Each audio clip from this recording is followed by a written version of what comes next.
Theorem 2.6. So say we have two events, event A and event B. So if you want to find what is the probability A union B, event A or event B, so the equation is P probability of A plus probability of B minus probability of A and B. So this is okay. The equation for you to find what is the probability of event A or event B. So when we go to three events, so it will be more complicated. So it will give you the equation for when we involve three events. Okay, if you refer to the first equations, if A and B are mutually exclusive, means that A and B they don't have common possible outcome. So that's why okay we drop the last term. A probability of A or B is equal to PA plus PB. So this is the special case of theorem 2.6. So now, okay, John is going to graduate from a transportation engineering department in the university by the end of the semesters. After being interviewed at two bus companies he likes, he assesses that his probability of getting an offer from company A is 0.8 and the probability that he gets an offer from company B is 0.6.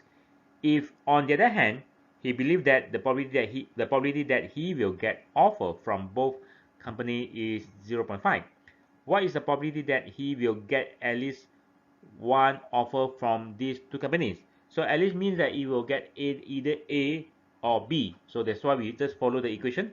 The probability either A or B, we use this equation. Then probability A is 0.8, probability B is 0.6, and the probability A and B is 0.5. So okay, then the answer is 0.9. So it's very high, it's very likely or very high possibility okay, John will get employed.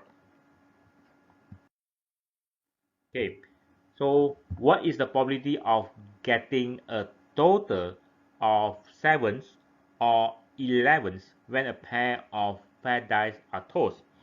So now the answer says let A be the event that 7 occur and B the event that 11s occurs. So means that we have event A, you will get 7s. Event B, you will get 11s when you toss a pair of dice. Okay. So now what is the total outcome when you post the two dice? So is 6 outcome multiplied with 6 outcome. There are 36 outcomes. So now, okay, what is the total of what is the events possible outcome of for event A is 1 6, 2 5, 3 4, 4 3, 5 2, and 6 1. So event B is 5 6 or 6 5. So now we use the equation. What is the probability of getting A or B? So probability of A is 6 over 36 and probability of B is 2 over 36. So now the answer is 8 over 36. Okay, example 2.33, very simple examples. Okay, it just highlight mutually exclusive. So if the probability are respectively 0.09, 0.15, 0.21, and 0.23, that a person purchasing a new automobile will choose the color green, white, red, or blue. So means that okay, you only can choose one of the color. There is no any overlappings. So green color 0.09, white color probability is 0.915, blue 0.21, and red 0.21, and blue is 0.23. So now the question asks you, what is the probability that a given buyer will purchase a new motorcycle that come in one of those colors? So now because of what you say they are mutually exclusive, so that's why okay we have G or U, G or W, or R or B. So this can be written as PG, PW, PR, and PB, and that's all. Because of they are mutually exclusive, then you just substitute the probability value given by the example, then the answer is equal to 0.68. So now we have the complement rule.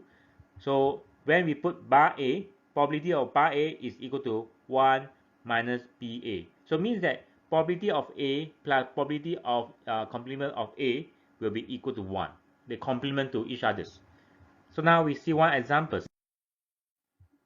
If the probability that an automobile mechanic will service 3, 4, 5, 6, 7, or 8 or more cars on a given workday are given the probability 0.12, 0.19, blah blah blah, and so on, and until the last one is more than or more is 8 or more is 0.07. So what is the probability that he will service at least 5 cars on his next day? So now we have labeled two events. E be the event that at least 5 cars are serviced. Bar E is less than 5 cars. So we list down E is at least 5 cars from 5, 6, 7, 8 or more. Bar E is the one not included in E is 3 or 4. So now there are two ways for us to find this answer. We can add up.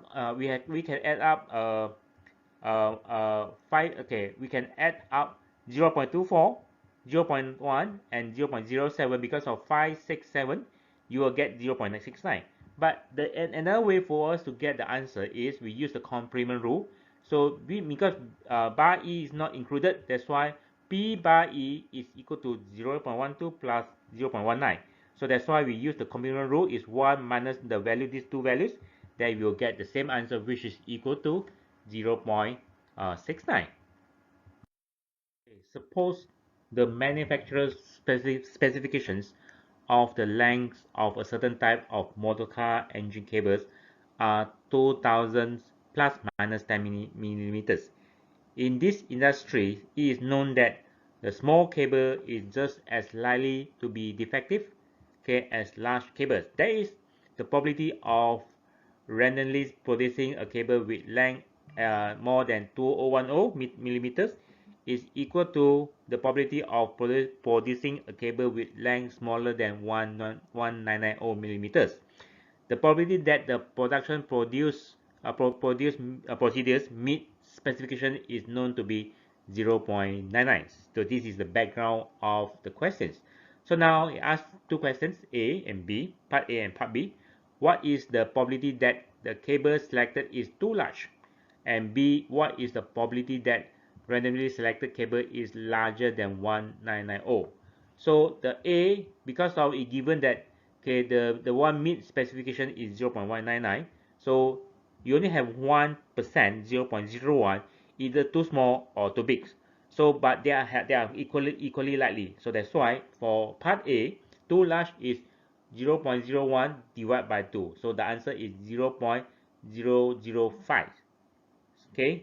For part B, okay, if the selected cable is larger than 1990.